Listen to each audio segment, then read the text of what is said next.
A unique stipulation added for TLC Match this Sunday. Alexa Bliss reveals why she hasn't been on WWE TV, and The Rock reveals how Pat Patterson urged Vince McMahon to sign him. Hello everyone, Jose G here bringing you today's top stories in today's SK Wrestling News Roundup. Unique stipulation added to The Fiend versus Randy Orton at TLC. WWE has announced that the match between The Fiend Bray Wyatt and Randy Orton at TLC will have a unique stipulation. In a match type that has never been seen in WWE, the two superstars will battle it out in a Firefly Inferno match. The rules of a Firefly Inferno match have not yet been revealed. Inferno matches usually end when a superstar has set their opponent on fire. 4 Inferno matches have taken place throughout WWE history, with Kane involved in all 4 of them. The only previous Firefly Funhouse match took place at WrestleMania 36 when The Fiend Bray Wyatt defeated John Cena. Although it has not been confirmed, the name of the match suggests that Firefly Funhouse will be surrounded by fire at TLC. The go-home episode of Raw before the pay-per-view saw Randy Orton throw Bray Wyatt in a wooden crate before lighting it on fire. As the fire lit, The Fiend Bray Wyatt emerged and began to attack his fierce rival. The former Universal Champion locked Orton in the mandible claw while the crate continued to burn around them. Alexa Bliss reveals why she was absent from WWE TV. WWE superstar Alexa Bliss has been absent from WWE TV lately. A short while ago, it was speculated the reason why Bliss wasn't appearing on WWE TV is because she was involved in the reboot of the classic TV show from the 80s, Punky Brewster. Alexa Bliss recently posted a picture with her partner Ryan Cabrera on her official Instagram handle. One fan asked her why she isn't on TV anymore, and Bliss finally revealed the reason for her absence. Alexa Bliss stated that she's on vacation and had it booked months ago. Alexa Bliss is currently involved in an angle with The Fiend and Randy Orton. Her involvement in the Fiend versus Orton feud has been quite interesting so far, and fans would love to see what happens next when Alexa Bliss finally makes her return to the WWE TV. As for now, Orton is all set to take on Bray Wyatt at WWE TLC in a Firefly Inferno match.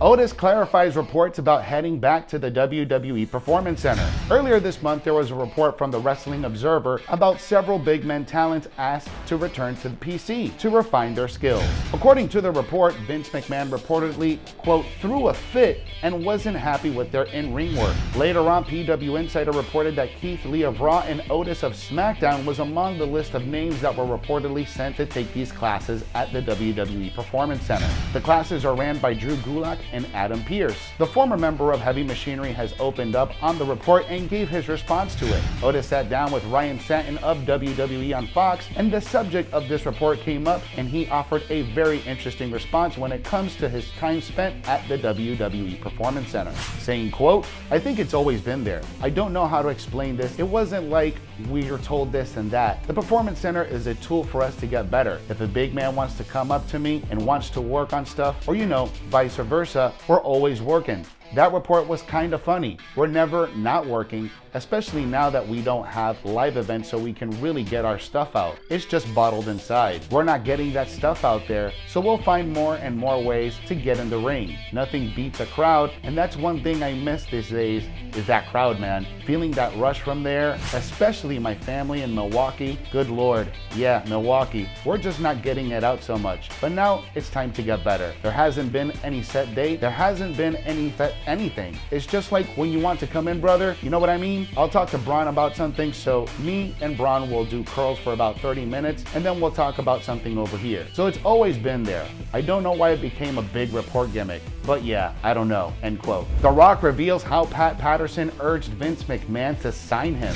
The Rock shared a heartwarming post in tribute to the late great Pat Patterson on his official Instagram account. The Great One spoke about the impact Pat Patterson had on his career and even recalled how he played a role in getting him signed to WWE. The Rock would start off by stating that Pat Patterson was instrumental to his career and even believes he would not be here where he is if it wasn't for the influence and mentorship of the WWE Hall of Famer. The Rock says, quote, he was so instrumental in my career. I'm not quite too sure if I would be where I am today had not been for Pat Patterson, end quote. The Rock also shared the story of how Pat Patterson got him in his first WWE contract. He revealed that he was hardly there 3 months into his training when Patterson called Vince McMahon and insisted that the boss come down to watch the Great One, saying, quote, "When I was a punk kid at 23, 24 years old, I had $7 in my pocket back in those days, the infamous $7 days." He was the one who called Vince McMahon and said, quote, "I just watched this kid Dwayne Johnson work out in the ring and you've never seen him wrestle before. He's only been training for 3 months. Vince,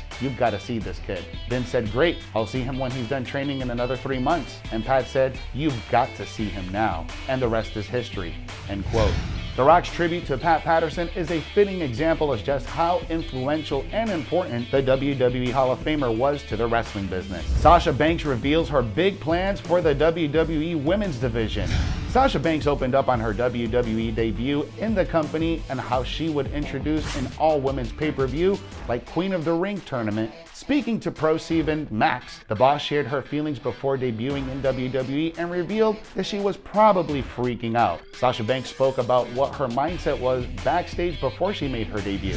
The current SmackDown Women's Champion commented that it was hard to remember, but she was probably freaking out and telling herself not to be afraid. Sasha Banks also revealed her thoughts on WWE possibly having a Queen of the Ring tournament someday and even provided her suggestion on how the company could introduce the tournament. However, the Blueprint also made it clear that she wants to see Evolution 2 before the tournament and said WWE could have qualifier matches for Queen of the Ring at the all-women's pay-per-view. Sasha Banks spoke about who her dream opponent would be. Banks said that she would love to face WWE Hall of Famer Trish Stratus one-on-one. While it would be great to see Sasha Banks go head-to-head with Trish Stratus, the boss will have to keep her eyes on Carmella this Sunday. The two superstars will go face-to-face on each other for the SmackDown Women's Championship at TLC. Thanks for watching today's SK Wrestling News Roundup. Follow us on all social media. If you like this video, give us a thumbs up and hit that subscribe button. Download the Sportskeeda app for the most up-to-date stories in the world of wrestling.